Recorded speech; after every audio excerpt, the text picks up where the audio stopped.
संसद का मॉनसून सत्र शुरू हुआ और वही हुआ जिसकी आशंका थी। सरकार मुंह चुरा रही है, भाग रही है, पहलगाम के मुद्दे पर बात नहीं करना चाह रही है। असलियत यह है कि 3 महीने हो गए पहलगाम में आतंकी हमला हुए और आज तक इनफैक्ट एक भी, नॉट इवन वन आतंकी गिरफ्तार हुआ है या मारा गया है। अब तो लगता है किसी की शिनाख्त भी नहीं हुई है। इस दौरान डोनाल्ड ट्रंप ने अनाउंस किया था सीज फायर, अमेरिका ने अनाउंस किया था, पाकिस्तान ने इसके बारे में पहले बात करी और फिर हिंदुस्तान के विदेश सचिव ने कहा।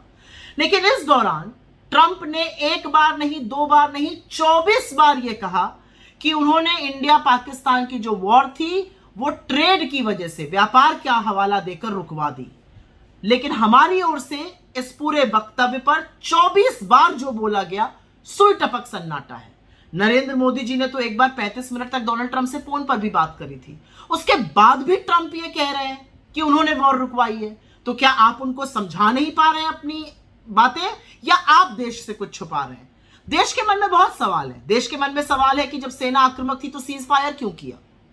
देश के मन में सवाल है सीज फायर की कंडीशन क्या थी? देश के मन में सवाल है कि एक भी आतंकी पकड़ा क्यों नहीं गया? देश के मन में सवाल है, ट्रंप बार बार बोलते हैं हम चुप क्यों रहते हैं? देश के मन में यह सवाल है कि अब 5 जेट गिरने की बात हो रही है, भारत सरकार का इस पर क्या उत्तर है?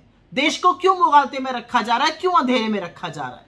और एक सच यह भी है कि यह बात सीडीएस ने स्वीकारी है कि हमारा विमान का नुकसान हुआ। कितनों का हुआ वो देश को बताइए। इस दौरान जो vice chief of army staff है lieutenant general Rahul R Singh, उन्होंने खुलकर कहा है कि हम पाकिस्तान से नहीं, हम तो असल में पाकिस्तान और चीन से लड़ रहे थे। और जिस दिन उन्होंने ये कहा उस दिन हमारे विदेश मंत्री ने चाइना में गलबैया करी और साथ साथ ये भी कहा कि हमारे और चाइना के संबंध बड़े मधुर हैं। आपके और मोदी जी के होंगे, देश के संबंध तो चीन के साथ मधुर नहीं है। आज देश के मन में सवाल है कि 28 निर्दोष हत्याओं के दोषी कहां हैं? जो 17 लोग पुंछ में शहीद हुए, उसकी जवाबदेही कौन तय करेगा? इस बीच लेफ्टिनेंट गवर्नर आए और उन्होंने बोला मेरी रिस्पॉन्सिबिलिटी है। मनोज सिन्हा जी ने, अरे तो कुर्सी छोड़ दीजिए, कौन सा कुर्सी से चिपक कर रहने की जरूरत है? दिल्ली को बचाने के प्रयास में जो आप अपने ऊपर ले रहे हैं, तो अपनी कुर्सी छोड़िए, रिजाइन करिए। क्यों आप बने हुए अपनी कुर्सी पर? जब संसद का सत्र शुरू हुआ तो हमारी मंशा थी कि इस पर चर्चा हो।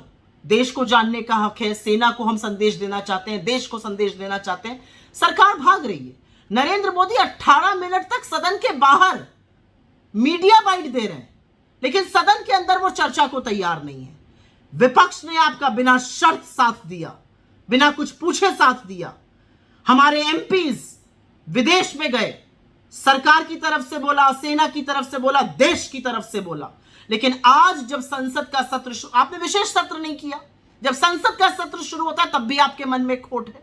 असलियत यह है कि नरेंद्र मोदी जी किसी भी ऑल पार्टी मीटिंग में नहीं आए। असलियत यह है कि उन्होंने विशेष सत्र नहीं किया और अब वो फिर से मुंह छुपा के भागना चाहते हैं। परसों नरेंद्र मोदी जी, वेडनेसडे को, बुधवार को नरेंद्र मोदी जी विदेश की यात्रा पर जा रहे हैं। आपको तो पता था संसद का सत्र होने वाला है, क्यों विदेश यात्रा पर जा रहे हैं? आप कहते हैं आप बहस को तैयार हैं। अच्छा, अगर आप बहस को तैयार हैं तो उस बहस में प्रधानमंत्री रहेंगे या नहीं रहेंगे, इसका जवाब कौन देगा? क्योंकि आपका ट्रैक रिकॉर्ड ऐसा रहा है कि आप भागना चाहते हैं। मणिपुर पर आपसे बार बार सवाल पूछा गया, आप भागते गए और अंततोगत्वा हमें पता था हम सफल नहीं होंगे, लेकिन हमें नो कॉन्फिडेंस मोशन लाना पड़ा और फिर आप जवाब देने के लिए मजबूर हुए। तो असलियत यह है कि नरेंद्र मोदी जी पहलगाम पर कोई भी जवाब देने से आज तक भाग रहे हैं।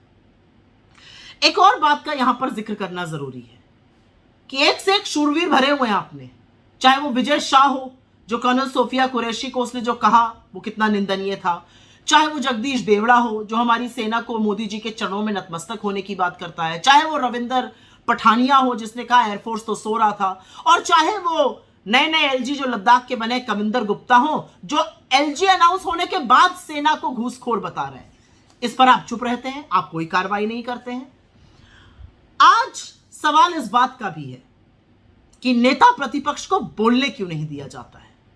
आज नेता प्रतिपक्ष, राइट टू रिप्लाई है, हमारी पार्लियामेंट्री डेमोक्रेसी में कन्वेंशन है, राइट टू रिप्लाई है। नेता प्रतिपक्ष और प्रधानमंत्री दो ऐसे लोग हैं जो कभी भी बोल सकते हैं, दूसरी तरफ उनको यील्ड करता है।